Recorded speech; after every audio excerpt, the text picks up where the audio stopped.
Flex लगा है जी अस्सलाम वालेकुम की हाल है वीरां दा भरावां दा तुसां वेंदे पे थोड़ा मन भावना यूट्यूब चैनल रंगला पंजाब ते मैं थोड़ा संगी थोड़ा मित्र ज़हीर लाशारी।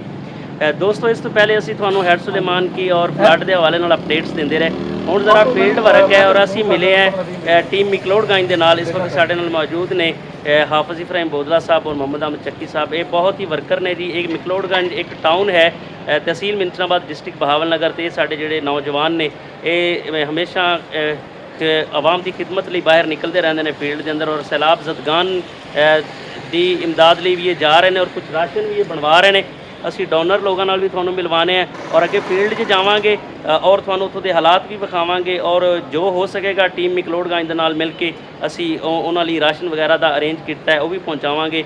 रैस्क्यू की टीम्स भी साडे नाल होणगियां।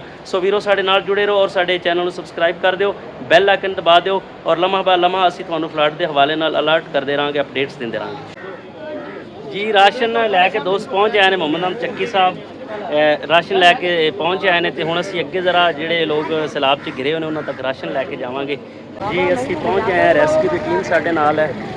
बोट्स पिछे तुसीं देख रहे हो तो असीं राशन लैके अगे चले हैं। जिहड़े सैलाब दे विच घिरे हुए साडे वीर ने उन्हां लई बोट ते राशन भिजाया जाएगा।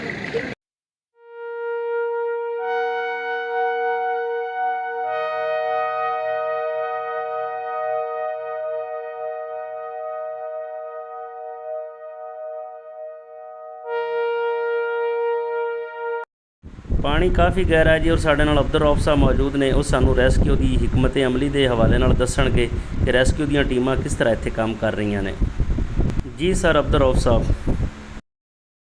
हाँ जी। ये ना जी तकरीबन 6 फुट गहराई है और ये रेस्क्यू डबल 122 पिछले तकरीबन 45 दिन तो इस एरिए वर्किंग कर रहे हैं। वैसे ओवरऑल तो पूरे बहावल नगर वर्किंग है।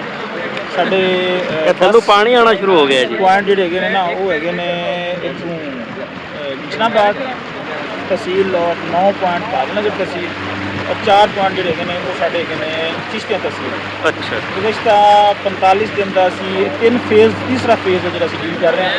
पहले फेज़ 80,000 क्यूसेक पानी, दूसरे फेज़ 85,000 क्यूसेक और चौथा तीसरा जो फेज़ है उसे 1,97,000 क्यूसेक पानी पवाया। अच्छा तकरीबन 8,000 लोगों को वैकुएट किया, 7,000 लोगों को ट्रांसपोर्टेशन दी है और तकरीबन 10,000 के करीब असी जो जानवर ने वो असी रेस्क्यू किए हैं। जबरदस्त। और बस दुआ गवा जी कि तुसी जो दोस्त ने जहीर कसारी साहब ये रंगला पंजाब जो प्रोग्राम है उस आए वो लैके इतने आए हैं। ये आने का मकसद इन्हों का बड़ा खूबसूरत है कि इतने जो लोगों की मुश्किलात ने वो हायर अथॉरिटी तक पहुँचाई जान तो जी हकीकी तस्वीर है वो लोगों को अगे पेश किया जाए।